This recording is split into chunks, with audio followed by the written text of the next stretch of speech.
grandes figuras públicas são também a nossa turma dos metroviários. Ana Paula Almada esteve com a gente aqui semana passada e foi nessa conversa com ela que surgiu a ideia dessa de hoje. Ela que é historiadora, pós-graduada na área de educação, agente de segurança metroviária da Transurb, que é a companhia sob a qual está o metrô do Rio Grande do Sul, lá em Porto Alegre e região metropolitana, e ela é atual vice-presidente do Sindimetrô. Camila Lisboa, ex-presidenta, primeira mulher a presidir o Sindicato dos Metroviários de São Paulo, cientista social, foi professora na rede estadual de São Paulo até entrar para o metrô em 2012. E o Tiago, que já esteve aqui também 2 vezes, Tiago Mendes, maquinista do metrô de Recife, historiador, estudante de educação física, e vice-presidente do Sindicato dos Metroviários de Pernambuco. Alegria grande. Vamos aqui pela ordem alfabética. Ana Paula Almada, que bom que você está de volta, querida. Legal. Meu. Você é a culpada por esse encontro. Viu só? Que maravilha! Desculpa. Legal. Camila, muito bem-vinda. Que legal. Primeira vez aqui com a gente. Muito bem-vinda, Camila. Oi, Mauro. Bom dia. Obrigada pelo convite. Valeu, Ana Paula, pela ideia da nossa conversa. Vamos lá. E mais o Tiago Mendes também, lá de Recife. Tiago, muito bem chegado. Valeu. Eu estou me recuperando de uma gripe. Eu espero que esteja dando aí para me ouvir. Minha voz está bem diferente. Satisfação ver Almada, Camila, 2 grandes amigas, companheiras aí na luta. Vamos fazer um bom debate. Vamos. Espero que você aguente. Obrigado pelo sacrifício de estar aqui com a gente nessa condição. Eu queria pedir para vocês uma coisa assim de 3 minutinhos, bem rápida, porque tem muita gente que está aqui hoje que não esteve nas outras conversas. Para cada um contextualizar qual é a situação atual, né, dos metrôs em São Paulo, no Rio Grande do Sul e em Recife. Eu vou começar com aquela que está pela primeira vez aqui, a Camila. Camila, fala de São Paulo, o que está rolando em São Paulo? Então, Mauro, a gente já teve a oportunidade de conversar, né, numa outra ocasião, depois que a gente fez a greve unificada aqui em São Paulo em 2023. Nós fizemos uma greve unificada contra a privatização do metrô, da CPTM e da Sabesp. Aquilo foi no final do ano de 2023. Isso eu estava, acho que ainda na Fórum. Isso, acho que eu estava lá na Fórum ainda. Na Fórum, né? Aqui é pela primeira vez que você vem, que bom. Fala. Sim. Isso mesmo. E aí a gente estava denunciando, obviamente, a tentativa de privatizar todas as empresas públicas, que é o projeto de governo, né, a agenda política do governador Tarcísio. De lá para cá, ele avançou na privatização da Sabesp, que é a maior empresa de saneamento básico, né, do Brasil, terceira maior da América Latina, e isso já está gerando consequências péssimas. E ele também avançou sobre a privatização de algumas linhas da CPTM. Aqui em São Paulo, existem 2 empresas públicas de transporte sobre trilhos. Existe a CPTM, que é responsável pelos trens urbanos, e existe a Companhia do Metropolitano, Metrô, que é responsável pelos metrôs. Todo esse sistema ele é interligado, né? Existem integrações e tal, mas são empresas diferentes. E de lá para cá, o Tarcísio avançou na privatização da CPTM, das linhas da CPTM, e hoje restam apenas uma linha da CPTM que ainda é pública, né, mas que está no alvo aí, está no planejamento de leilões. Em relação ao metrô, o que o Tarcísio pretende fazer, ou falou que ia fazer, não fez também? Ele está tentando leiloar as linhas de metrô através da chamada concessão casada, que é o que ele fez na linha 7 Rubi. O que é essa concessão casada? Ele vende uma linha já existente e também vende a concessão de uma futura linha, né? Foi isso que ele tentou fazer em relação à linha 1 azul, que é a linha mais antiga do metrô, mais tradicional. Para quem é de São Paulo está nos assistindo, é a linha que liga Jabaquara a Tucuruvi, a norte-sul. É o primeiro trecho do metrô que surgiu lá em 1974. A primeira operação comercial foi o trechozinho lá de Jabaquara até Vila Mariana. e ele tenta vender essa linha de forma casada com uma futura linha que vai ligar o metrô até o ABC. Só que este projeto ele ainda não foi para frente, né? Este projeto de privatização do metrô, o Tarcísio se embaralhou aí, se atrapalhou no processo de privatização disso. Em parte porque não apareceu nenhuma empresa interessada nessa concessão casada, mas também em parte porque os trabalhadores demonstraram resistência, né? Parte do processo de privatização aqui em São Paulo, eu acredito que seja assim também em Porto Alegre, em Recife, em outros lugares, ele é antecedido por uma onda de terceirizações. E isso é uma coisa que a gente enfrenta no presente momento, né? É uma onda de terceirizações de várias funções, né? Nós estamos, inclusive, acabamos de terminar uma assembleia da categoria em que a gente está encaminhando uma luta focada no combate à terceirização da segurança pública, porque o metrô ele tenta terceirizar várias áreas, mas agora está focando na segurança pública. E parte da nossa resistência foi atrapalhar também esses planos de terceirização. Nós conseguimos impedir a terceirização do material rodante da linha 15 Prata, conseguimos impedir a terceirização do serviço de saúde ocupacional. Então, o Tarcísio ele segue com esse plano, com essa agenda econômica, com essa agenda política, com essa agenda de governo. Ele não desistiu disso, né? Ele é um privatista. Mas eu acredito também que as movimentações políticas dele, referentes à sucessão presidencial, agora ele está, no meio do julgamento do Bolsonaro, ele está batalhando pela aprovação do projeto da anistia, eu acredito que isso o tenha tirado, né, um pouco desse foco de avançar na privatização do metrô, o que não quer dizer que ele não continue atacando os trabalhadores aqui em São Paulo, avança na privatização das escolas, enfim. E uma última observação para eu passar para a Ana Paula e para o Thiago, é que essas concessões aqui em São Paulo, as que aconteceram, por exemplo, a da linha 7 Rubi, elas foram acompanhadas do apoio com investimento financeiro do BNDES.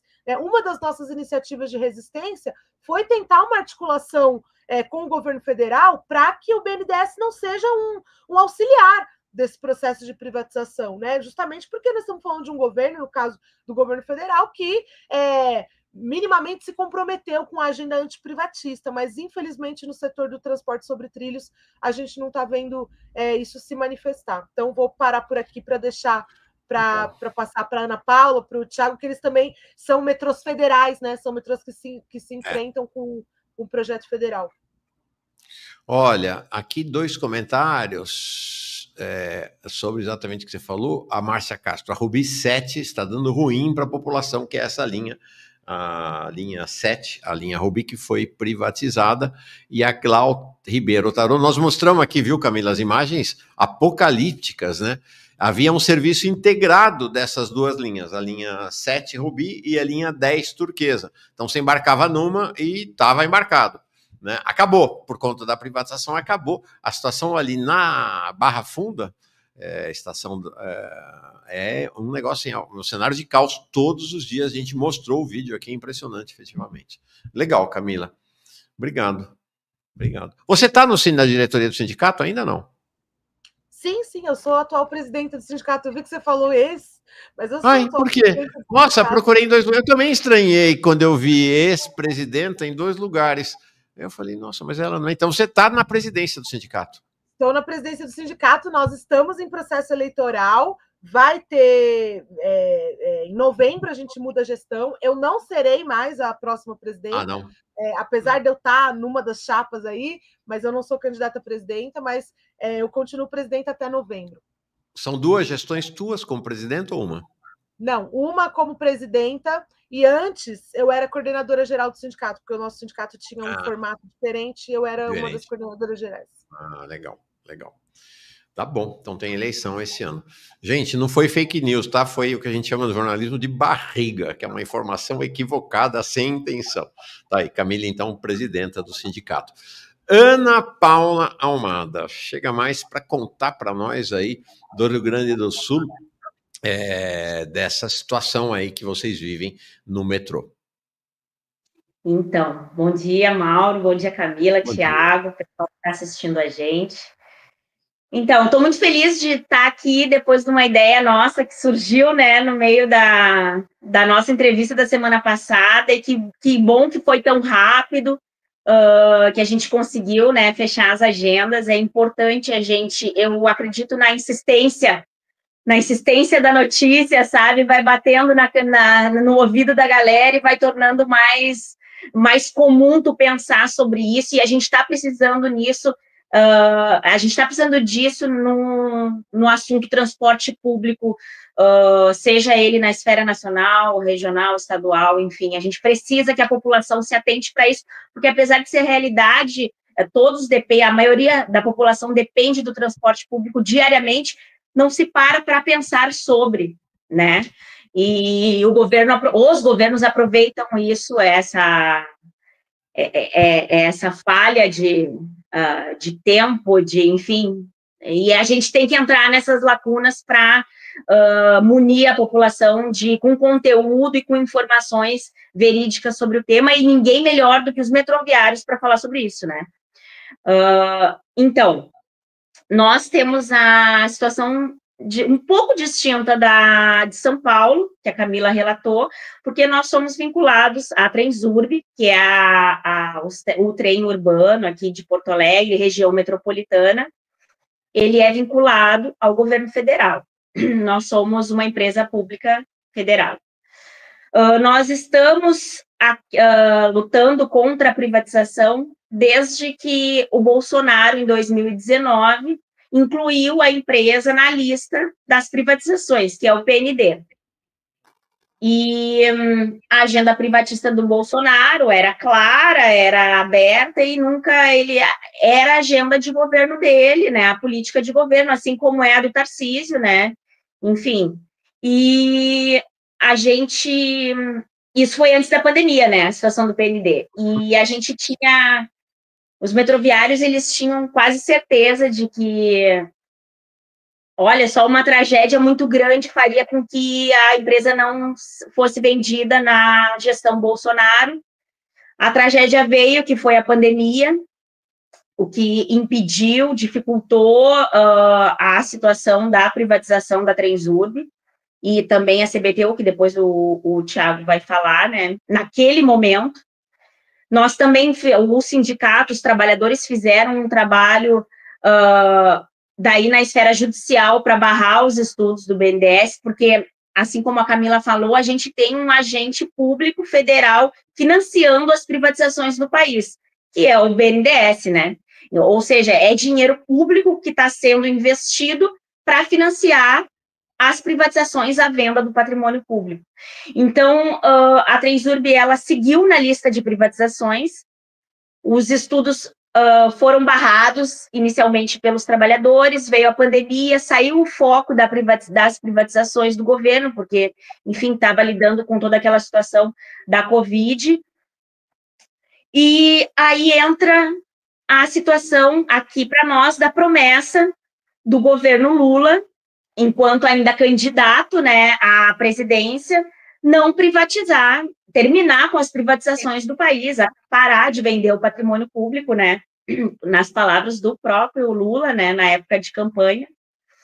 E os trabalhadores aqui do metrô entraram em campanha para eleger o Lula com a promessa, né, apostando na palavra dele de parar com as privatizações e retirar as empresas públicas da lista do PND e, para mais disso, extinguir o PND, né, a lista de privatizações. Porém, a gente segue só no campo de promessas, desde então, a gente já está se encaminhando para o final do governo, a gente tem uma promessa do Lula ainda candidato, a gente tem 3 cartas entregues diretamente para ele, nas mãos dele, a respeito do nosso tema, a gente tem confirmações dessa promessa em 2023, em 2024, em 2025, pelos ministros, pelo secretário do PPI, que é quem coordena ali as privatizações, os estudos do BNDES, né? E a nossa luta é essa. A nossa luta é para que o governo que a gente ajudou a eleger, que a gente apostou na palavra e no comprometimento dele com a classe trabalhadora, seja de fato cumprida, e desde então os trabalhadores aqui da Transurb, e hoje unificados com os trabalhadores da CBTU, vem lutando para que a gente consiga que o presidente Lula assine o decreto retirando essas empresas da lista de privatizações e tirando do alvo, da mira, da venda das concessões, enfim. Assim, um geralzão, a nossa situação é essa. Perfeito. E aí, em Recife, Tiago, fala para nós qual é a situação aí. A gente teve algumas atualizações da minha última... Estão me ouvindo? Dá para me ouvir bem? Super. A gente teve algumas atualizações, né, da minha última vinda por cá. A nossa campanha que nós fizemos, né, foi uma campanha casada com os companheiros aí da Transurb, ela conseguiu furar uma porrada de bolha que a gente achava que não conseguiria. E aí eu estava lembrando com a Almada, conversando essa semana, que a gente faz o briefing nosso, né, semanal, o que é que a gente precisa fazer, como é que a gente precisa se organizar, as duas categorias. Que uma vez eu tive uma conversa com a Camila no almoço antes de um congresso da nossa federação, e eu falava, rapaz, a gente precisa conversar com esses meninos aí que produzem conteúdo. Aí eu citei até o Johnny, né? Eu falei, ó, conheço lá o menino de Recife, né? E quando eu estava saindo do movimento estudantil, o Johnny estava chegando, né? E aí ele está produzindo muita coisa, e eu acho que é um caminho para a gente começar a fazer um debate aí, para ocupar um lugar que a gente não ocupa. Mas aí essa conversa não avançou, né? E aí foi engraçado, porque acabou que a gente acabou fechando uma parceria aí com o Jones e conseguiu romper um cerco, né? Mas essa ruptura, ela teve, evidentemente, uma consequência, porque chegou lá em Brasília e o Rui Costa deu uma declaração bem atravessada na semana passada, né? Confirmando o processo aí da intenção da concessão da entrega da CBTU ao governo do Estado, mas faltando acertar o que a gente já tinha adiantado aqui, que é uma questão de valores com a Raquel Lira, né? Então, me parece que a dúvida agora aí entre o governo federal e a Raquel Lira é quanto vai vir, né? A Raquel Lira está usando, inclusive, esse processo de mobilização nosso para exigir mais dinheiro, né? Para vender mais caro o passe dela, né? Mas também eu acho que as investidas que a gente vem fazendo vem abrindo um debate na sociedade aqui, né? A gente tem feito debates intensos aqui em Pernambuco, onde a gente não era chamado para fazer debate. Por exemplo, ontem eu estava no Opera Mundi fazendo exatamente esse questionamento, porque o governo Lula insiste em colocar como modelo a ser seguido para a gente, para os companheiros da Transurb, o modelo BH. Né? E o modelo BH é um caos, é caótico. Então, é fundamental a gente seguir nesse processo de debate, né?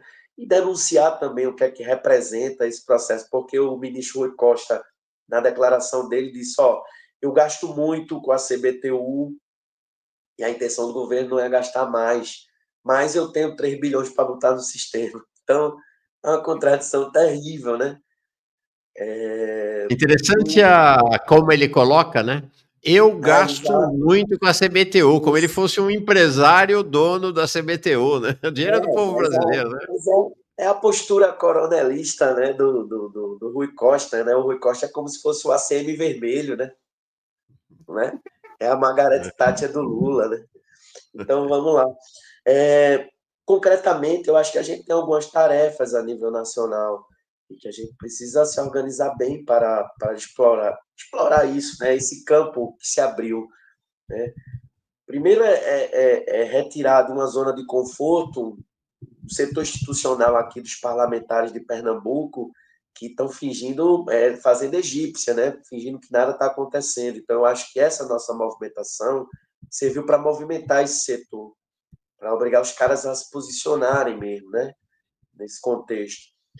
Segundo, porque a gente conseguiu fazer muita aliança aqui com outras categorias que estão na mesma situação com a gente, e é engraçado porque essa mobilização nossa a nível nacional, ela tem muitas diferenças, mas também tem muitas semelhanças. Por exemplo, os companheiros de São Paulo chegaram a fazer uma unidade, os companheiros da Sabesp, para resistir ao processo de privatização. A gente vem fazendo a mesma coisa aqui com os companheiros do saneamento, né? Os companheiros da Compesa, que também tem um processo de privatização que vem sendo estudado e financiado pelo BNDES. Então, perceba, há um claro posicionamento do governo em patrocinar, financiar e garantir ao capital privado uma estabilidade nesses processos de privatização. E a gente precisa denunciar isso muito claramente e de forma muito ativa e de forma muito direta, né?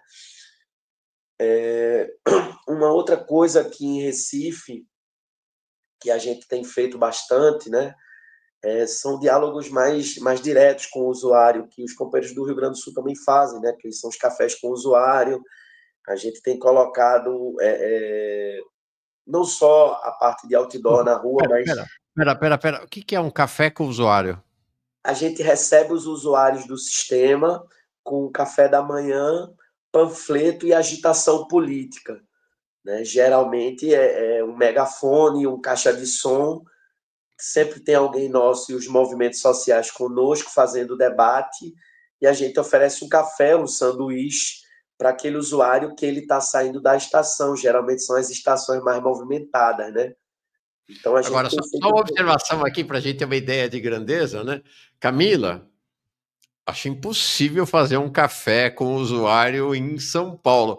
Quantos usuários por dia no metrô em São Paulo? São mais de 3 milhões, mas não é impossível, não. A gente. Essa é uma tática de mobilização, né? De nós, metroviários, que trabalhamos com a população. Legal. Aqui em São Paulo, Recife, Porto Alegre, todo lugar. Quantos em Recife? Quantos usuários em Recife? Nós temos 160 mil, mas a gente já chegou a transportar 400, né? Uau! E em Recife, quantos? Porto Alegre? Recife, perdão, Ana, Porto Alegre, claro. Porto Alegre hoje, depois de pandemia e de enchente, a gente tá conseguiu voltar aos 100 mil. Então, mais ou menos o mesmo tamanho que Recife, né? Não, é menor. Recife um pouco maior, né? Um pouco maior. Aí São Paulo é fora do esquadro. São Paulo é fora do esquadro para tudo nesse país, né? 3 milhões de São Paulo. Em termos de população também, a cidade é bem maior, né, do que as outras. Sim, claro. Tiago, eu te interrompi aqui para ver essas ordens de grandeza, mas continua, você estava no café com o usuário. Então a gente tem feito um trabalho para acumular, né, para acumular força junto com outros movimentos sociais. Amanhã, eu espero que eu esteja bem melhor, eu vou estar numa atividade cultural na Universidade Federal Rural aqui de Pernambuco. É um espaço que os meninos aí, a juventude do PCBR, está organizando, que é de recepção aos calouros que estão entrando na universidade e que vai debater soberania nacional. Então, eu fui chamado para representar o sindicato para fazer uma fala lá, né? É um espaço cultural, uma atividade cultural que vai ter a partir das 15 horas. Então, eu vou estar por lá amanhã, né? Vou estar por lá amanhã e tem outros debates que eu estou fazendo aí pelas universidades, assim, né? A galera tem me chamado para fazer esse debate aí do metrô e o que representa a privatização do sistema para assistência estudantil, no caso da juventude, o que representa isso para a saúde do ponto de vista do SUS. Então, a gente tem adequado todo esse debate da privatização para cada setor da sociedade que vai ter um impacto. Isso demanda muita elaboração, que eu acho importante. Eu acho que o nosso setor ele tem que apresentar uma elaboração constante e cotidiana. E aí, para você ter uma ideia, eu achei uma coisa, eu vou mandar até para a Almada e para a Camila depois, você vê a contradição que o PT vive, né? O setorial de transporte do PT soltou um estudo muito interessante sobre a privatização da Transurb e da CBTU. Inclusive, é como se fosse uma facada no principal argumento do Rui Costa, né? Porque o Ministério do Rui Costa tenta explicar a privatização das nossas empresas por uma questão constitucional, que seria dever do Estado fazer isso. Mas aí o setorial de logística e transporte do PT vai lá na Constituição e mostra diversos artigos que contradizem isso, e eles propõem uma solução para o governo petista.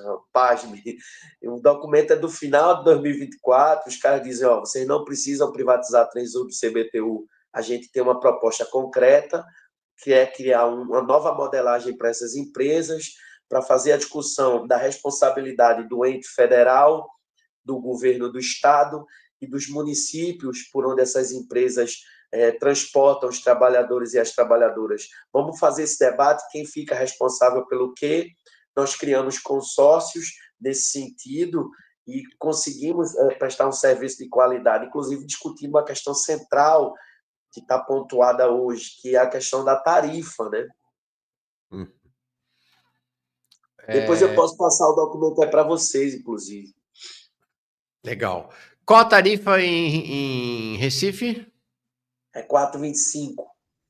Em Porto Alegre, Ana? 5. 5. Em São Paulo? Oi? Nós tivemos aumento mês passado para equiparar com a passagem municipal. Tá. São Paulo, 5. São Paulo, o metrô é 5,20 e o ônibus é 5. Perfeito. Tá bom. Ó, deixa eu perguntar para vocês.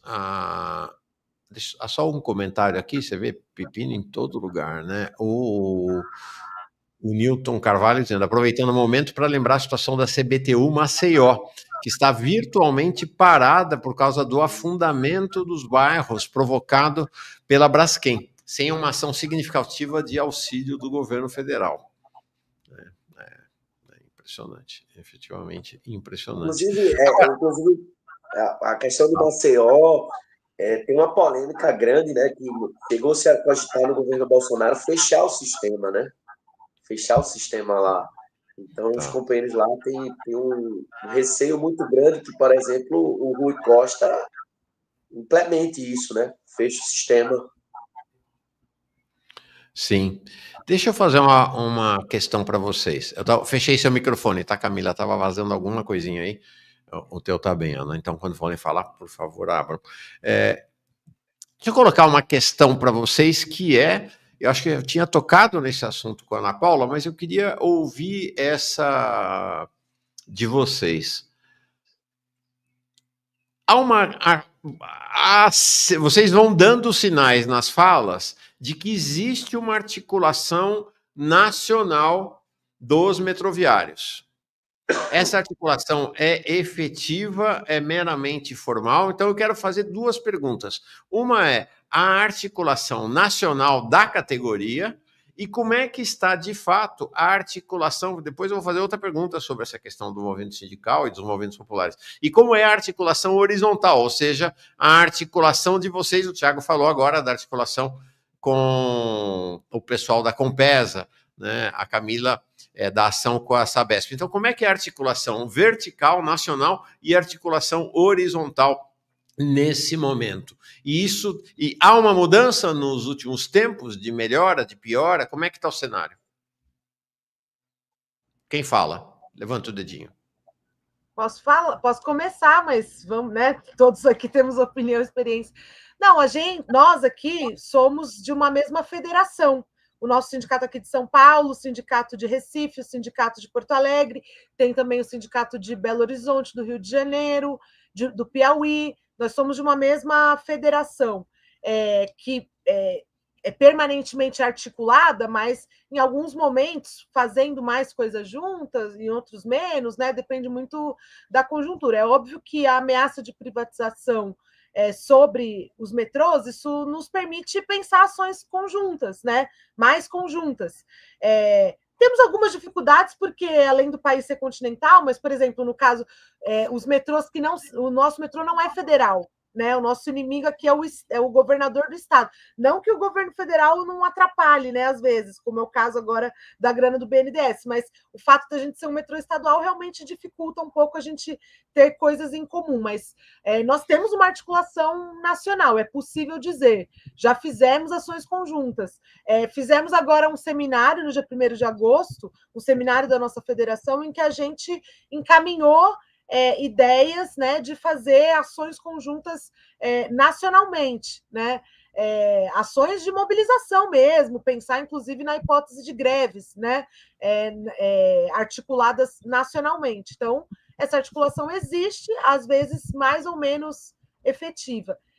Em termos de relação com outras categorias, eu acho que a gente faz isso mais pelos estados, né? Aí vou passar para a Ana Paula, para o Thiago falar, a gente faz mais pelos estados. Nós estamos falando de um serviço, então a questão local ela é muito importante, a realidade local ela é muito importante. É um serviço que envolve pessoas, né, que vivem uma realidade em Recife, vive outra realidade em Porto Alegre, vive outra realidade no Rio de Janeiro. Então, a questão local envolve acaba dando muita especificidade para a nossa articulação. Mas, por exemplo, só para terminar mesmo, os companheiros de Recife fizeram uma greve de 24 horas recentemente, né? Que foi muito importante e que eu acho que é um recurso que a gente tem que usar nesse tipo de luta contra a privatização, que é o recurso da greve, que é uma greve para expor o debate. Né? Geralmente a gente está acostumado a ver o sindicalismo fazer greves para ter um resultado econômico, né? Greve para melhorar o salário, que é justo, correto, legítimo, óbvio. Mas eu acho que nessa luta contra a privatização, ela não é só uma luta econômica, ela é uma luta política. Então ela demanda mobilizações um pouco diferentes, que foi o que a gente fez em outubro de 2023 aqui em São Paulo, que é a gente fazer uma greve para expor o debate.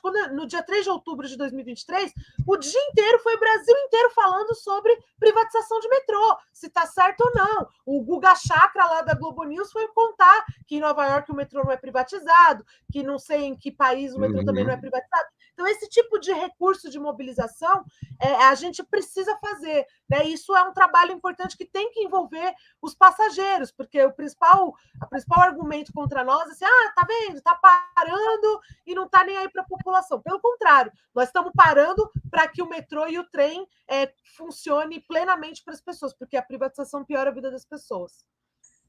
Perfeito. Ana, você ia falar, aí queria te perguntar, acrescentar a esse tema, que a Camila já apresentou para nós, duas questões. É alguém aqui, a Caroline, falando de Belo Horizonte, 5,80. Impressionante. Impressionante. Olha para onde vai, gente. Escreve aí. Até metade do ano que vem, esse negócio vai estar beirando os R$6 em tudo quanto é canto. Impressionante. A minha pergunta, Ana, acrescentando então ao tema da Camila, esta articulação de vocês têm uma federação, você tem uma articulação entre os sindicatos, ela é visível para as categorias ou é uma articulação que fica restrita mais às lideranças?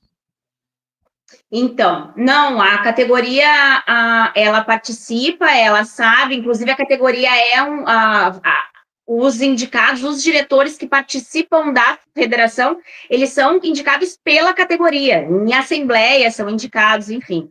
Então, a categoria, ela reconhece a federação e tem o entendimento da importância dela. É como a Camila falou, vai depender muito do momento em que, da conjuntura política que está acontecendo ali, né? Mas, nesse momento, a gente tem uma articulação muito boa, nacionalmente falando. A gente, que nem o Thiago falou, a gente se fala toda semana. Quando a gente falou em a gente fazer uma roda de conversa com 3 metrôs, a ideia de ter a Camila para trazer a realidade daí de uma situação estadual, a gente está falando da maior cidade do país, né? Enfim, então a gente tem esse contato e mais do que nunca, o momento, ele pede isso. E a categoria metroviária, no geral, ela é uma categoria combativa, é uma categoria de mobilizações e greves históricas, porque uma coisa que o Thiago gosta muito de falar, e eu concordo demais, é a capacidade de mobilização que mede a categoria, né? A importância da mobilização daquela categoria. Imagina parar um trem em São Paulo.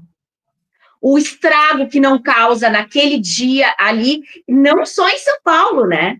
E não só para quem depende do metrô. É uma coisa assim, é uma coisa impressionante. Então, a capacidade que a gente tem de mover uma luta que ela seja ouvida é muito grande. E eu tenho a impressão que as lideranças atuais, elas têm essa percepção e estão aproveitando isso de uma forma muito boa.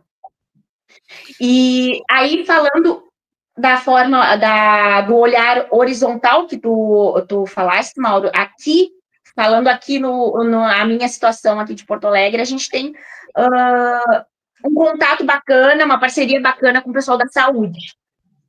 Sim, saúde e tal, tem os hospitais daqui que são federais também, eles enfrentam, então a gente já fez audiências públicas junto com eles em Brasília, então a gente tem essa proximidade da galera da saúde. E daí eu queria trazer aqui, e daí já aumenta o debate, que daí o Thiago pode complementar depois, que essa situação da relação com outras categorias, ela é fundamental, ela é muito importante.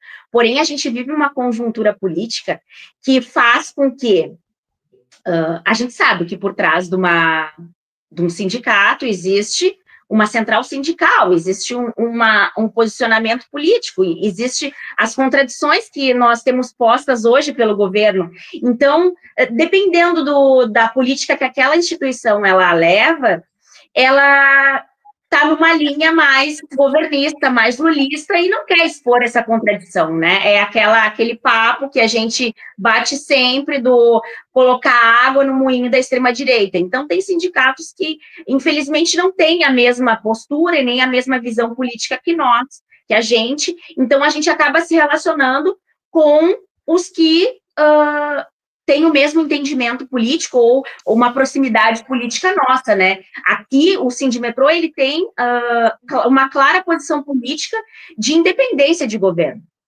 Nós ajudamos a eleger o Lula, sim, porque a gente acreditava no projeto de campanha política dele. Agora, nós vamos deixar de criticar porque a gente fez campanha para ele? Não, muito pelo contrário. Nós vamos ser os primeiros a cobrar, porque nós acreditamos e nós levantamos a bandeira junto. Enfim, claro, daí a gente pode entrar no debate também da situação ou era Lula ou era Bolsonaro, né?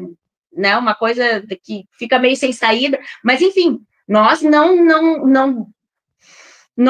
temos dívidas com nenhum governo ou com nenhum partido para a gente ter que se silenciar em algum momento. A gente defende a classe trabalhadora, a gente defende os metroviários, as metroviárias, e a gente pensa numa sociedade onde a gente consiga ter serviços públicos de qualidade, então a gente defende o funcionalismo público.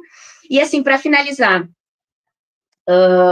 essa nossa união enquanto classe metroviária, historicamente a gente não tem um momento em que a luta trabalhadora, a luta de classes tenha barrado uma privatização, mas eu tenho certeza que a gente trabalha, tanto eu, quanto Camila, quanto Thiago, diariamente para fazer um barulho bem grande, pelo menos, para falar sobre esse tema, e se passar, que tomara que não passe, ninguém vai cair em silêncio, né? Pelo menos expor as contradições e levantar a nossa política, a nossa bandeira, a gente tem conseguido fazer muito bem. Tanto que a gente tem agora, essa situação do Jones é uma, que o Jones, na minha leitura hoje, a gente tem um cenário de comunicação novo, moderno, que é a internet. E a gente precisa de comunicadores que falem a nossa pauta. E é muito difícil ter a galera que compra a nossa pauta. E o Jones comprou de uma forma porque ele acredita na pauta do transporte público. Não é porque ele tem algum acordo com a gente, não, ele acredita na revolução através de políticas públicas, e o transporte público faz parte disso. Então, a gente tem um aliado muito grande na figura do Jones, né, que eu acho que deu uma voz legal para a nossa luta e faz com que as pessoas pensem sobre o tema transporte público. O Jones está assistindo, me mandou uma mensagem, mandou um salve aí para vocês três, e falou: olha, eu já tive uma ideia desse debate, eu vou fazer um vídeo convocando os comunicadores marxistas do país a falarem sobre essa questão da privatização dos metrôs. Acho que seria realmente bem interessante. Pergunta a partir desse tema da articulação. Claro, vou te passar, e aí você já emenda. Os sindicatos de vocês são filiados a quais centrais? Ana Paula, qual o central? Aqui é CSP com lutas. CSP com lutas. Aí, Thiago? CUT. Aqui é CUT. Qual? CUT. CUT. E CUT. É isso? CUT, CUT.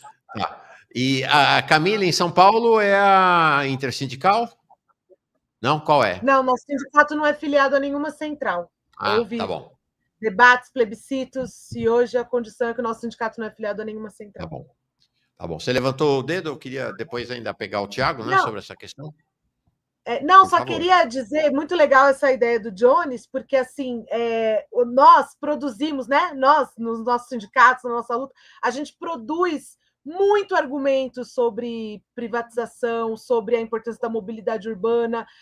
Depois que teve a experiência aqui em São Paulo da privatização das linhas 8 e 9, isso começou a ser um assunto muito na mídia, e a gente produz muito, e o que a gente tem dificuldade é de disseminar, porque tanto assunto, né, assim, tanta luta, tanto assunto, a gente tem essa dificuldade de ter esses espaços para disseminar os nossos argumentos, a experiência mesmo como trabalhador do transporte público, qual o impacto da privatização na vida das pessoas e tal. Então, é ótimo que tenham pessoas dispostas a disseminar aí tudo que a gente produz, né, de argumento e tal em relação a isso. Só isso que eu queria falar.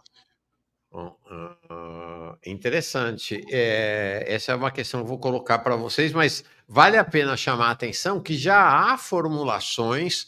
Na semana que vem, inclusive, virá aqui um economista, ele tem vindo aqui dialogar com a gente, o Daniel Conceição, que defende que o governo Lula, por fora dessa desgraça do arcabouço, apresente um projeto nacional de tarifa zero nacionalmente. Diz que tem recurso o país. O Estado tem recurso, né, para a tarifa zero. E isso vai se vincular a uma questão que eu trago daqui a pouquinho, mas antes, Tiago, queria te ouvir, e aí te ouvir sobre essa questão que a Camila trouxe também, que é o caráter político das mobilizações, né? Então, dessa greve que vocês chegaram a fazer em Recife contra a privatização. Houve outras greves assim? Como é que é isso? Explica para nós.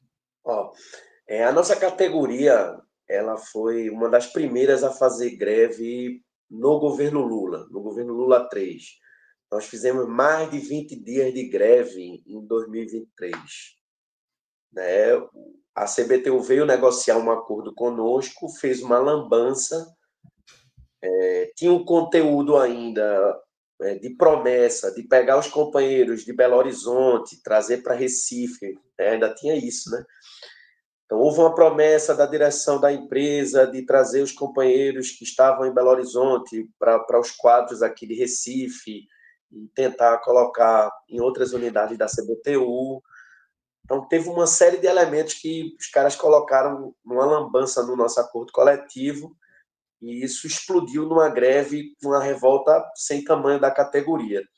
Então, para você ter uma ideia, naquele momento, por isso que surgiu essa ideia de fazer esse trabalho da comunicação de uma forma diferente, a gente colocou como um dos elementos para sair com uma greve minimamente vitoriosa a questão da tarifa, porque era uma coisa que pegava muito para o usuário.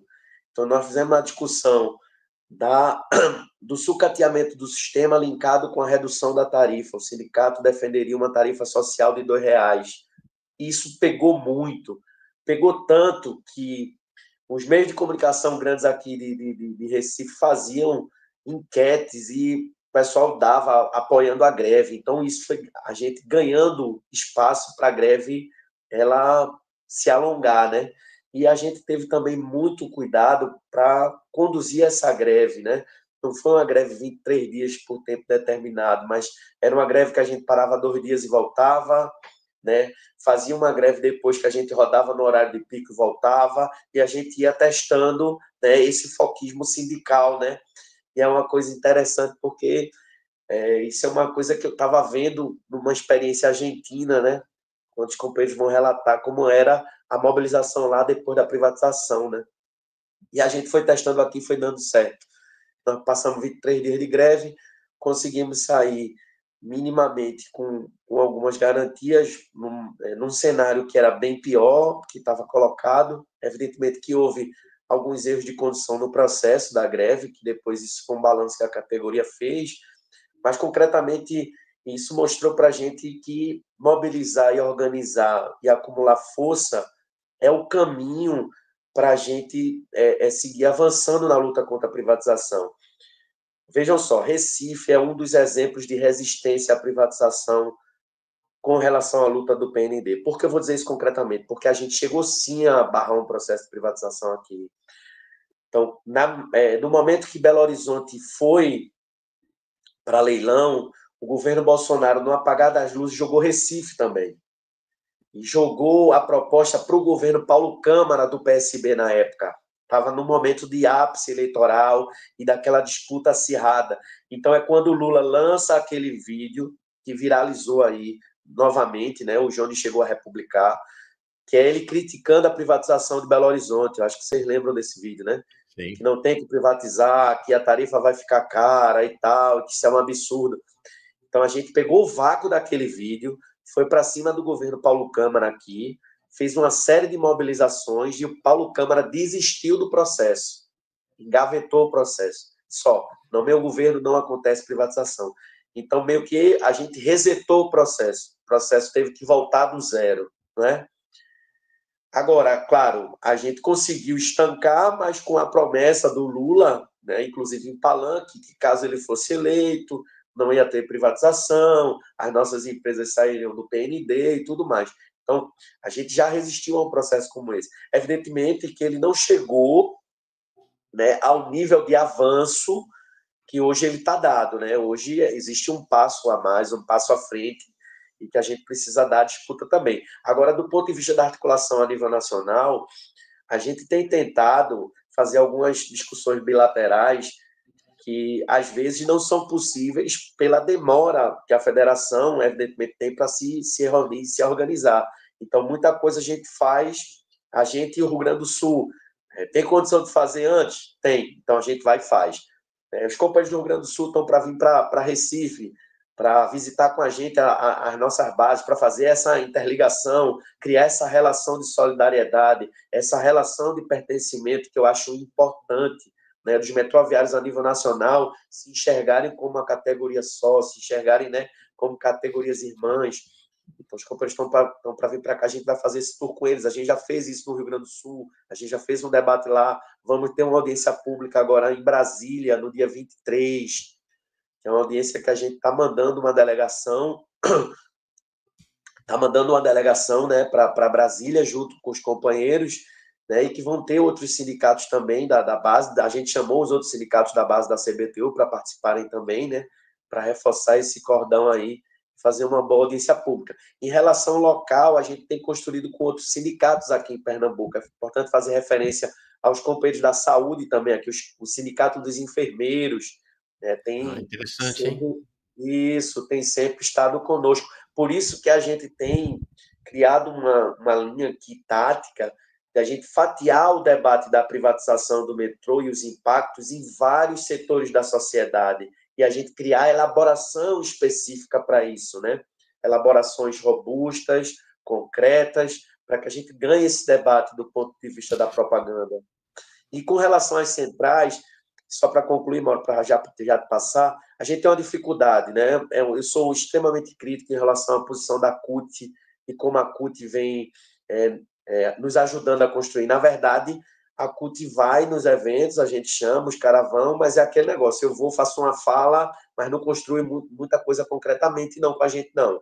Então, as iniciativas de construção, elas têm partido muito mais da direção do sindicato, para propor para outros sindicatos atividades, do que uma coisa organizada pela CUT, do tipo, vamos agora fazer uma frente, né, contra a privatização do metrô e vamos chamar nossos sindicatos para construir. Não, isso não existe. Concretamente, não existe esse chamado.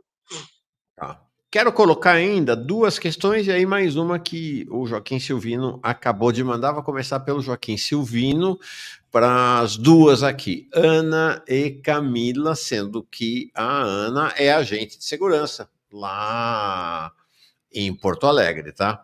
Ele traz uma questão que eu sei que é uma questão que, para quem usa metrô, é um tema, né? Ana e Camila, os agentes de segurança são truculentos. Os PFs da CPTM, né, os policiais, né, os agentes de segurança, só perseguem ambulantes. Eles se consideram policiais como é que é essa questão, começando contigo, Ana, que é agente de segurança, da relação entre seguranças e usuários? Então, Mauro, a gente tem a segurança pública, de maneira geral, ela tem... As pessoas divergem, né, em relação à opinião em relação a ela. E no trem, no metrô, não é diferente, né? Quando a gente fala de ambulante, a gente fala de pessoas que, claro, estão trabalhando. A gente vive um momento terrível social, né, de falta de grana mesmo, de condições, enfim, e estão ali tentando ganhar, né, o seu dia ali no trem, vendendo, fazendo uma rima e tal. Porém, a instituição, ela tem regramentos, né? E os agentes de segurança, eles são funcionários para cumprir esses regramentos. Falando aqui pelo Rio Grande do Sul, tá? Que é onde eu posso falar, inclusive é meu setor, a truculência, a gente nem trabalha com armamento, nem nada do tipo, né? Eu, por exemplo, sou mulher, eu tenho 1,62 m, e é até difícil eu ser truculenta com alguém. E se eu tiver que fazer uma retirada de um ambulante, eu vou fazer, e eu vou fazer conversando, e se tiver que chamar a brigada, que é a Polícia Militar, eu vou chamar, enfim.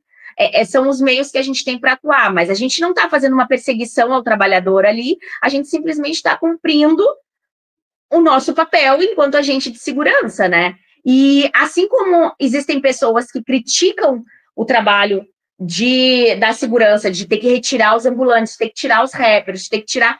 Existem as pessoas que ligam para o controle reclamando dos vendedores ambulantes, sabe? Fazendo a reclamação e a cobrança de que ali naquele seu trajeto ele está sendo importunado, ou ele está sendo, enfim, assediado pelo pessoal os pedintes, enfim. Então, a gente lida com o público. E o público é muito diverso, né? E é isso que a gente faz. A gente tenta executar a nossa tarefa da melhor forma possível. Mas daí eu queria chamar a atenção para uma coisa. A gente, ambulante em todo o metrô do mundo inteiro. A gente não está falando só a nível Brasil, vai ter ambulante, enfim, em alguns metrôs fora daqui é mais tranquilo esse assunto, né? Aqui a gente tem um regramento que é proibido, porém a gente não pode impedir eles de acessar o sistema, porque a gente não pode barrar ninguém, né, de acessar o sistema, então eles vão acessar o sistema, e aí a gente faz a retirada deles no meio do caminho. Mas eu queria chamar a atenção aqui para uma coisa. A gente tem aqui uma equipe de 170 seguranças metroviários. E aí eu vou puxar a brasa para o meu assado e vou fazer um elogio, porque mesmo a gente trabalhando sem armamento, mesmo a gente trabalhando sem condições de equipamentos de proteção individual ou de cursos regulares, a segurança metroviária da Transurb, ela faz um trabalho excelente no combate a furto de cabos, por exemplo. E o furto de cabos é algo importantíssimo de se falar, porque ele imagina um sistema que funciona com alimentação elétrica ter um cabo furtado, ou seja, aquele furto, ele vai ocasionar um atraso no sistema e um desgaste em todo o sistema de ponta a ponta durante horas, às vezes. E a gente faz esse patrulhamento para evitar ou para reverter, e para ir lá e pegar o meliante e pegar o material de volta para não ter depredação do patrimônio público e poder utilizar de novo esse cabo. Então, a gente precisa falar sobre a importância de todos os setores de dentro do metrô. A gente precisa dar visão para a qualidade de mão de obra que a gente tem desses funcionários públicos. Então, imagina só, a gente está fazendo um trabalho de polícia,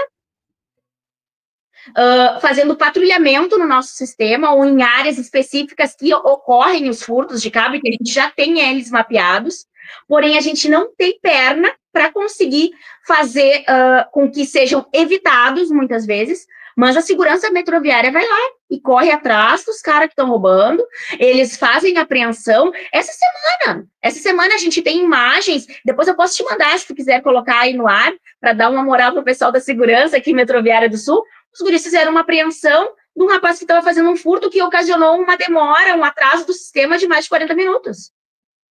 Então, é disso que a gente precisa falar, da qualidade do funcionalismo público e das coisas boas que eles fazem para a população.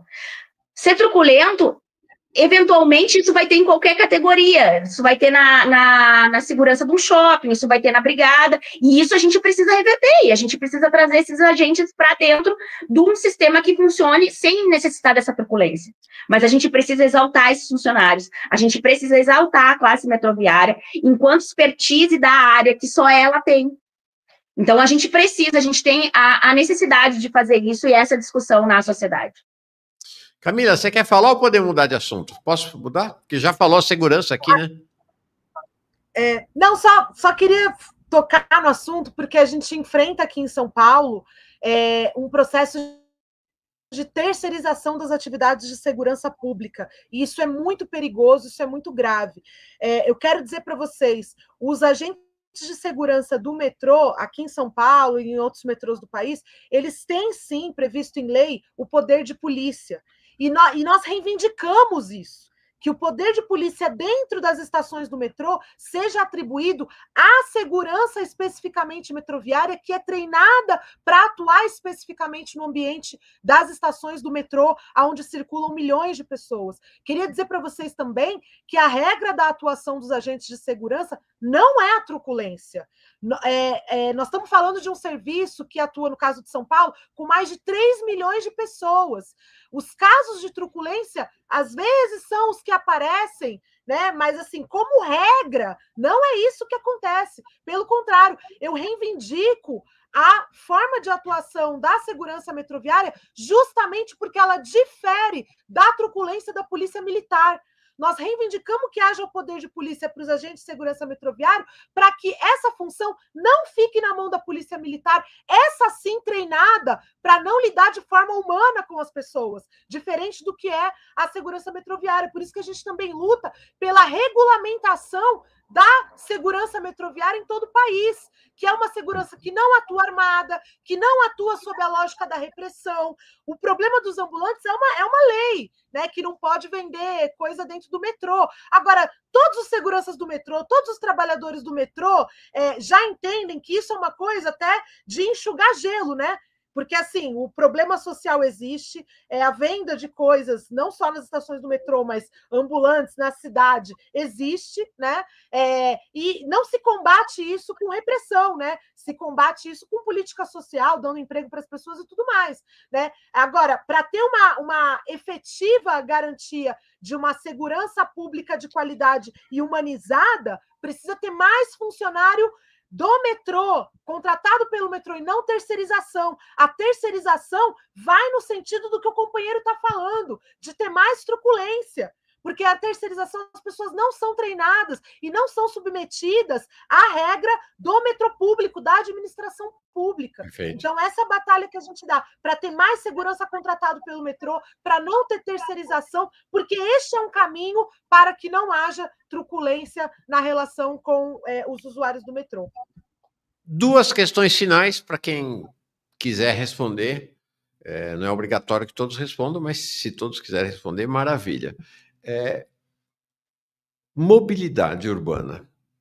Em que medida a privatização ajuda na mobilidade urbana, como apregou o governo federal, o governo estadual e toda essa política aí de privatização? E em que medida prejudica? A mobilidade urbana melhora com a privatização ou não?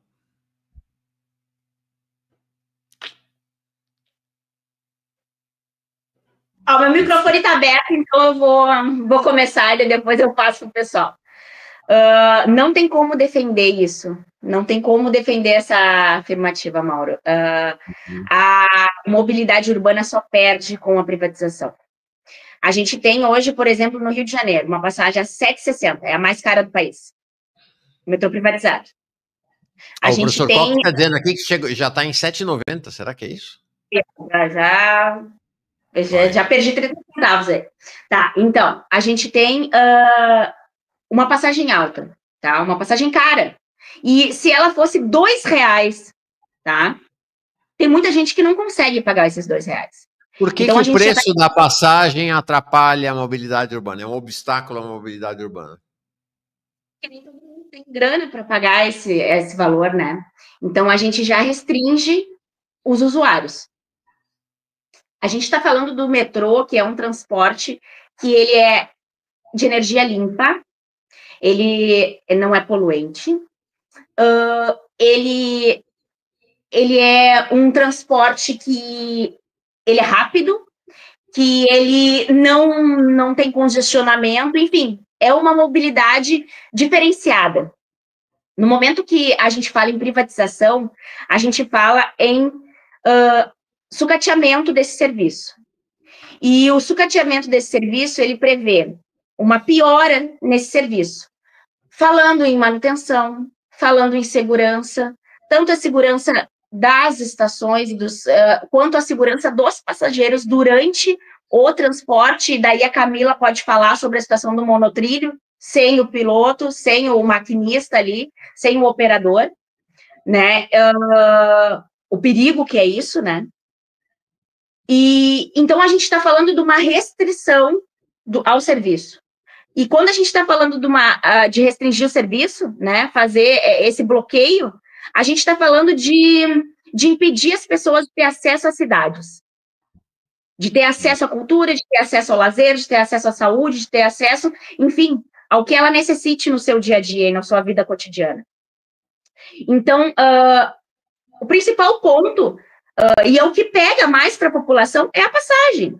É o primeiro ponto de restrição que vai se ter na mobilidade é o aumento da passagem, porque assim, o transporte público, quando ele é gerido pelo governo, ele não deve visar lucro. Então, quando o Rui Costa diz que está gastando muito com o transporte, está gastando muito com a CBTU, cara, e o valor agregado que vem no comércio local dessas pessoas que estão sendo transportadas? Isso que eu nem estou falando do direito social que elas têm, previsto em Constituição. Que não interessa se ele vai gastar ou não. O Estado precisa fazer essa oferta para a sua população. Então, não tem como defender essa que privatizar vai melhorar a mobilidade urbana. Não tenho nenhum argumento que eu consiga passar pela minha cabeça que eu consiga defender. Legal. Camila, você tinha se inclinado aí para falar também? Não, acho que a Ana Paula já falou, mas vou dar um exemplo bem prático do metrô do Rio também, né? Quando o metrô do Rio foi privatizado, em 1998, a promessa era eficiência, ampliação, aumentar a quantidade de linhas, que é exatamente o que o governador Tarcísio fala aqui em São Paulo, que tem que privatizar para poder expandir, que foi o argumento também usado quando privatizou a linha 5 aqui do metrô, né? E aí, o que aconteceu no Rio de Janeiro foi que não expandiu, nós estamos falando de... vai dar quase 30 anos, né? Pouco mais de 25 anos da privatização do Rio de Janeiro. Então, assim, é um grande laboratório, o Rio de Janeiro. Não expandiu, diminuiu a quantidade de usuários, porque a qualidade piorou e é a passagem mais cara do país. Então, é um exemplo de que a privatização ela prejudica a mobilidade urbana. É sobre isso que nós estamos falando. Nós não estamos falando só da defesa dos nossos empregos, nós estamos falando disso também, porque isso é totalmente legítimo que o trabalhador lute em defesa do seu emprego. Mas não é só sobre isso. Tem a ver também com prejudicar o funcionamento das grandes cidades brasileiras. Como a Ana Paula falou, o metrô é um sistema de transporte limpo, é um sistema de transporte que pode resolver, tirar muitos carros das avenidas das grandes cidades, e a privatização ela vai no sentido contrário disso. Então, por isso que a gente precisa se unir como trabalhador do transporte, como usuário do transporte público, para impedir a privatização. Tiago, você quer falar sobre isso ou posso colocar a última questão para vocês? Não, só para você ter uma ideia, a gente estava debatendo isso até com o Jones um dia desse. Recife tem um dos piores trânsitos do mundo. A gente costuma É dizer o pior que do Brasil, cara. É impressionante. Quem acha que São Paulo é o pior não conhece Recife. Né? A gente aqui de Recife tem uma mania de grandeza até no que é ruim, né?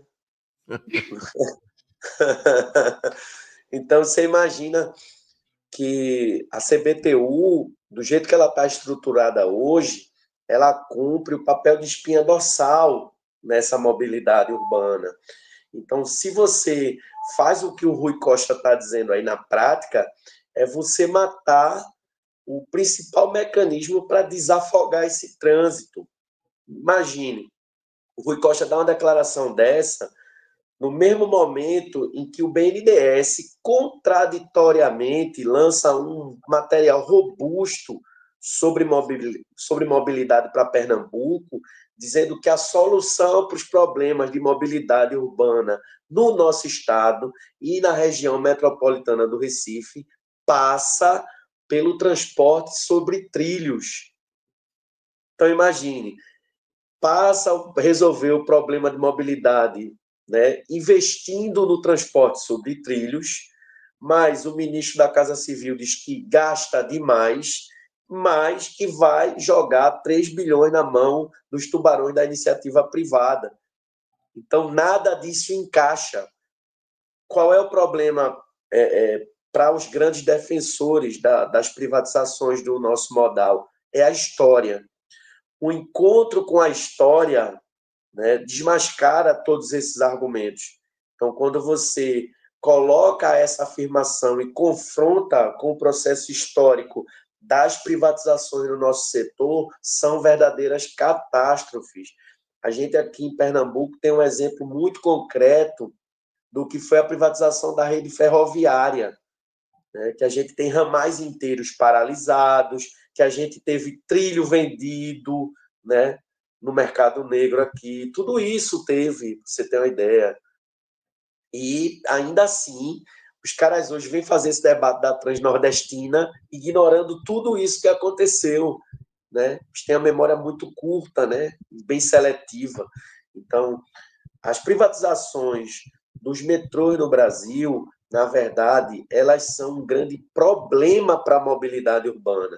O que a gente precisa é de um investimento que ele seja sério, que ele tenha uma participação popular organizada, para que ele seja fiscalizado, e é isso que a gente defende, e que as nossas empresas elas tenham esse nível de controle social, e não que elas sirvam a uma pequena camarilha política, né, que esse é um dos grandes problemas que a gente tem, e, sobretudo, do centrão, para fazer essa moeda de troca em balcão de negócio. Então, a gente precisa dizer isso concretamente. O problema da CBTU é que a CBTU teve uma gestão muito ruim durante muitos anos e que o governo Lula não teve coragem de enfrentar isso, que só dependia dele. Propor um novo modelo de gestão para essa empresa e propor uma modernização dela. Perfeito. Eu quero botar uma última questão, se vocês me derem mais 5 minutinhos de cada um, e aí eu vou seguir com a Renata Prado para falar de funk. Ela já está aqui embaixo na sala de espera, um beijão para ela, queridíssima. Daqui a pouquinho vamos falar de funk e vamos falar de luta das periferias. A questão é, eu estou conversando, e ficou visível para todo mundo que está assistindo, com 3 sindicalistas, todo mundo já sabia, mas vocês são líderes sindicais com uma capacidade não apenas de estar lá na linha de frente, mas de elaborar, né? São intelectuais nesse mundo do sindicalismo. Então a pergunta que eu queria... Mas vocês têm uma condição que eu não tenho, vocês têm... Está na ponta dos dedos de vocês a mobilização, né? Vocês estão metidos nesse universo, metidas e metidos nesse universo de uma maneira rara, efetivamente. Então, a pergunta, afinal, não estava combinado, tá, gente? Aí quero ouvir mesmo, estou indagando, estou investigando aqui. Há uma tese, me parece consensual, na esquerda, que a gente vem de um longo período de descenso nas lutas sindicais e sociais. Acho que me parece um consenso disso.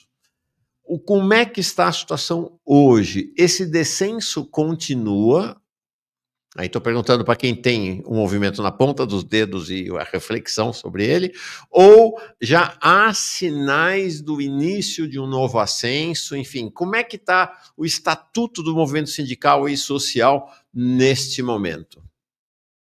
Quero saber. Quem fala? Camila, vai. Não, quero ouvir também, né? Assim, eu acho que esse declínio do movimento sindical ele realmente existe, porque a capacidade de organização sindical ela é diretamente impactada pela reestruturação produtiva, pela onda de terceirizações, pela onda de privatizações, que aconteceu desde os anos 90 para cá, né? Então, isso realmente enfraqueceu, né? Se você olhar as grandes fábricas que foram protagonistas do ascenso sindical dos anos 80 hoje, elas são bem menores em termos de quantidade de trabalhadores, né? Houve um impacto na consciência das pessoas da ideia do individualismo, né? Do neoliberalismo, tudo isso impacta a capacidade de articulação, de mobilização do movimento sindical, e a gente sofre consequências disso até hoje, né? Então, eu acho que é correta essa análise de que houve um descenso. O que não quer dizer que as coisas não aconteçam. Né? Não quer dizer que as coisas não aconteçam. Por exemplo, em 2020, quando teve a pandemia e tal, surgiu uma categoria com muito protagonismo que foram os entregadores, né? Uma categoria que é totalmente diferente do movimento sindical tradicional, né? Então, assim, isso mostra que tem resiliência, né? Que tem mobilização. A gente mesmo aqui em São Paulo, quando a gente fez o plebiscito popular contra as privatizações em 2023, a gente fez o lançamento do plebiscito aqui, que contou com a participação de todo o movimento sindical de São Paulo, do estado de São Paulo, sabe? Isso mostrou uma resiliência. A gente está longe do ascenso que foi os anos 80. A gente se depara com toda a dificuldade da presença da extrema-direita na realidade, que isso impacta a consciência das pessoas. Agora, o fato de existirem problemas não pode tirar de nós a responsabilidade de fomentar mobilização, fomentar a articulação, né? Então, eu não sei se eu classifico assim, estamos diante de um novo ascenso, depende do que a gente caracteriza como ascenso, né? A marca das greves dos últimos anos para cá, de 2015 para cá, a marca das greves foram greves muito defensivas, né? Greves que estavam protegendo os acordos coletivos. A reforma trabalhista também é um marco, né?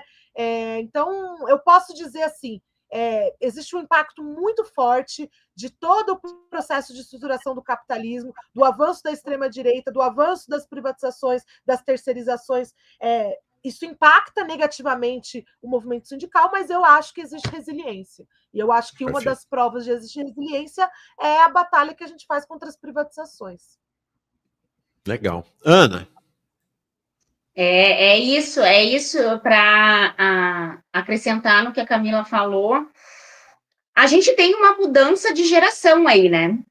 E uma mudança de geração que é cada vez mais engolida pelo capitalismo. E quando eu digo engolida pelo capitalismo, eu digo que não tem tempo. Não tem tempo para pensar sobre o que está acontecendo à sua volta. Não tem tempo, porque ela precisa produzir para ganhar, enfim. E daí, quando ela tem tempo, o tempo que ela tem, ela vai ou dedicar para a família, ou para descansar, ou escala 6x1, né? Então, a gente tem esse ponto que dificulta e que traz uma barreira para a nossa luta, né? Para o movimento sindical. Outro ponto que a gente tem também, e aí eu digo por experiência própria das últimas estadas em Brasília, é a quantidade que a gente tem de ex-sindicalista no governo. Então, o sindicalista virou governista, sabe? Então, o sindicalista raiz, ele está lá em Brasília, ele está lá nos ministérios, ele está dentro do governo. Então, mas, ao mesmo tempo, eu consigo perceber uma vanguarda surgindo. E uma vanguarda surgindo de uma forma um pouco mais radical, que é o que a gente precisa. Claro que não ainda da forma como a gente gostaria, a espessura que a gente gostaria. Eu, por exemplo, eu tenho 42 anos, mas no mundo sindical, eu tenho 2. Ah, uau! Então, por quê? Porque eu não tinha tempo até então para entrar nesse mundo. Que eu, quando me propus a entrar aqui para lutar a favor da minha classe, né, da minha categoria, eu queria me dedicar 100% a isso. E eu tenho uma filha de 10 anos, vai fazer 11 agora, nos próximos dias. Então, foi quando eu consegui, né, fazer... vincular as duas coisas, eu consegui fazer o balanço ali, nesse momento eu posso, e senão eu tinha entrado muito antes. O meu histórico estudantil, né, eu sempre tive essa proximidade, esse gosto porém eu nunca tinha participado efetivamente. Então eu consigo identificar essa vanguarda, porém ainda não da forma como a gente necessita para o momento que a gente está vivendo. Mas é aquela coisa, eu sou romântica e eu acredito na rapaziada e bora para a luta, é isso? Tiago, para encerrar então nossa conversa, como é que você caracteriza esse momento do movimento sindical e social no país? É uma tarefa difícil, né? É uma tarefa difícil porque a gente vem de um momento de muita cisão, né? Sobretudo na esquerda. Então, eu acho que o grande desafio nosso é construir um consenso mínimo para tocar as nossas agendas mais urgentes. Então, tocar isso na prática demanda muita calma, primeiro, né? Eu acho que demanda a gente ter muita clareza do que a gente quer, né?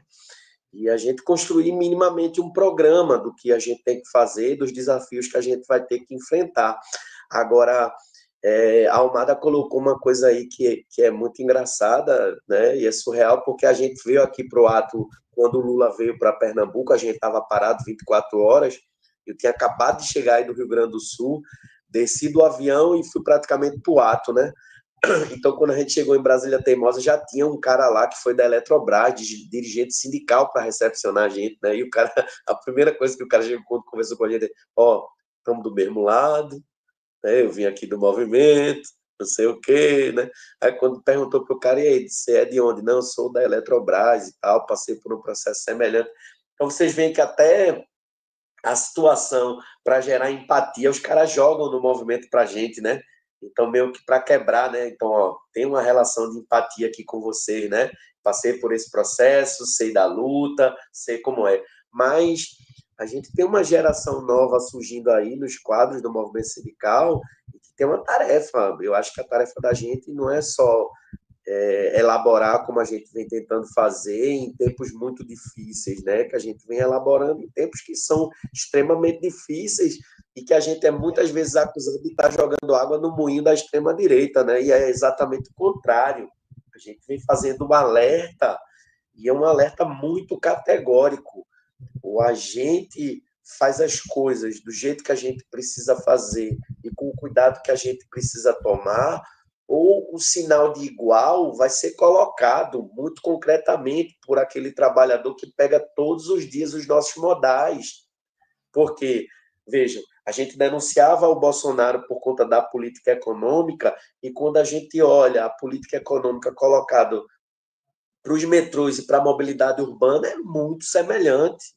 Tem muito pouca diferença. A única diferença que os caras tentam jogar para a gente é: vamos manter os seus empregos, né? Que nem isso está colocado, né? Isso é da boca para fora, que os caras colocam e tal, né? Não existe nada garantido e concreto, nem para essa falácia aí do Rui Costa. Então, o nosso desafio é muito grande. Primeiro é fazer esse debate numa conjuntura que não é a conjuntura que trouxe o sindicalismo de volta depois da ditadura dos anos 80, não é a conjuntura que veio depois da avalanche das privatizações dos anos 90, mas é uma conjuntura, né, já na segunda década aí, dos anos 2000, né, que tem uma série de novidades. A gente vem com esse processo aí da nova revolução tecnológica, do processo de uberização, como organizar esses companheiros, como fazer o diálogo com esse setor, da discussão da escala 6x1, como colocar a discussão do metrô a serviço do debate da escala 6x1. Eu acho que existem muitos debates transversais que as nossas categorias têm que se inserir. Eu acho que isso é o que é o fundamental. Então, toda a discussão do ponto de vista, né, que houver de outras categorias, que a gente possa se inserir para trazer o debate, né, da mobilidade urbana, a gente tem que entrar com a juventude, com todo mundo, e resgatar um laço que é muito caro para a gente e que parece que as grandes centrais esqueceram, que é a questão da solidariedade entre as categorias. Não se fala mais em fazer, né, movimentos de solidariedade quando uma outra categoria está numa situação muito ruim. A gente precisa resgatar isso o mais rápido possível, e eu acho que a saída é a gente tentar construir uma mobilização a nível nacional com a perspectiva, sim, de paralisação a nível nacional para dar uma resposta ao que a gente vem enfrentando. Eu acho que se a gente conseguir colocar a têmpera adequada, né, nessa nossa mistura, sai um aço que dificilmente o governo consegue envergar. Somos categorias, como eu costumo dizer, que do ponto de vista da luta de classes no Brasil estão muito bem localizadas. O que precisa fazer é a gente trabalhar adequadamente. É a tarefa difícil, mas é a tarefa que a história nos deu e a gente tem que cumprir. Gente, sensacional essa conversa, aprendi demais, acho que todo mundo aprendeu muito. Ana, obrigado pela iniciativa, pela promoção. Tiago, obrigado por ter aceito e ter vindo aqui. Camila, depois de anos, né? Depois de 2 anos, pelo menos, estamos de volta juntos aqui. Então é isso aí, os 3 dos maiores líderes dos metroviários brasileiros. Acho que foi uma conversa muito legal e um sinal de coisas que precisamos fazer também, né? Que é botar em diálogo, botar em conversa. Camila, obrigado, querida. Valeu, Mauro. Eu que agradeço. Agradecer a Ana Paula, Thiago também. É isso aí. Seguimos juntos na luta. É isso aí. Tiago, querido, obrigado também. Valeu, gente. Foi um prazer rever vocês, viu? Camila, Almada, mais uma vez, e Mauro, estou à disposição. Um cheiro grande aí para todos. Ana Paula, que eu chamava de Ana Paula, mas o Tiago chama de Almada. Almada, que bom que você veio. Obrigado, viu? Obrigado pela ideia. Fico muito contente de ter a gente conseguido fazer esse encontro. É um prazer estar aqui com vocês. É um prazer estar aqui conversando com a galera sobre a nossa luta, que é tão importante para toda a população. Tamo junto. Valeu, é um prazer sempre. Legal. Beijão nos 3. Tchau.